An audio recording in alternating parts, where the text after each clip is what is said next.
recently attended my own parent event as a parent, and I forgot how fun it is to talk to other parents. I was there for my kid, and then I see all these old friendly faces and just want to talk. So perhaps we need to rethink and have like a cocktail party beforehand, and then transition to class. Anyway.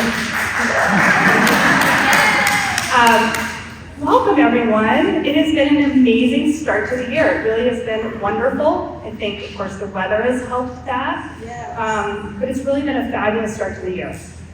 Last year this time, I was starting new in my role, and I was madly trying to learn every child's name as I shook hands in the morning. And this year, it felt amazing to see so many familiar faces, and it really allowed me to get to know all our new students really quickly. I am almost there. It's great. The first 6 weeks of school is a phrase that our teachers use often at the start of the school year.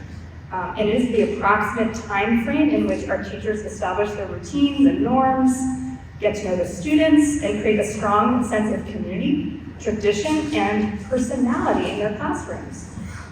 Our teachers know that this investment of time in these first weeks of school pay dividends later on, as students are able to launch themselves really fully into their work in a space of safety and belonging after those early starts of school. Nonetheless, you will see that even in the short time your kids have been in school, they've gotten a lot done. You'll see that tonight. I will also add that time spent teaching children to wait their turn, stand in line, and generally be patient has, in my mind, taken on an increased importance in our current age of on-demand everything.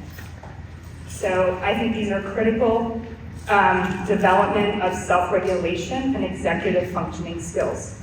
Those are things we didn't talk about when I was in school, but now we realize how important it is for children to have these types of skills, and we think that we do that on a regular basis here at Norwood.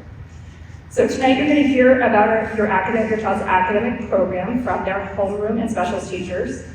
What I would like to highlight briefly right now is another learning environment we take very seriously here at Norwood, but that you may not hear about explicitly tonight, and that is recess.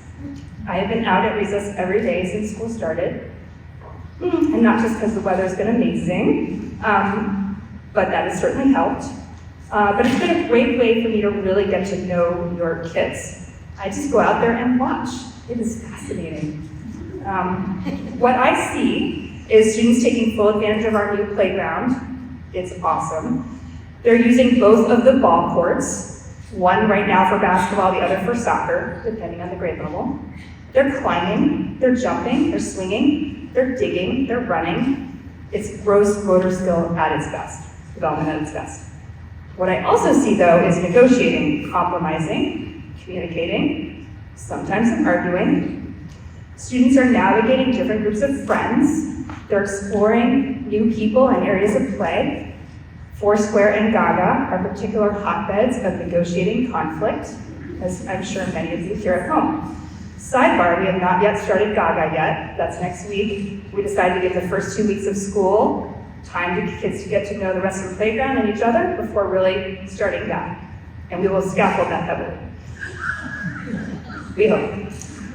At Norwood, we recognize the value of these experiences and we support students' development of these critical social, emotional, and physical skills. Adults on recess duty, and this includes homeroom teachers, specials teachers, and staff, depending, are often helping a student or small group of students as they navigate productive and inclusive play. These are skills that we are committed to building in our students as much as the academic skills you will hear about tonight.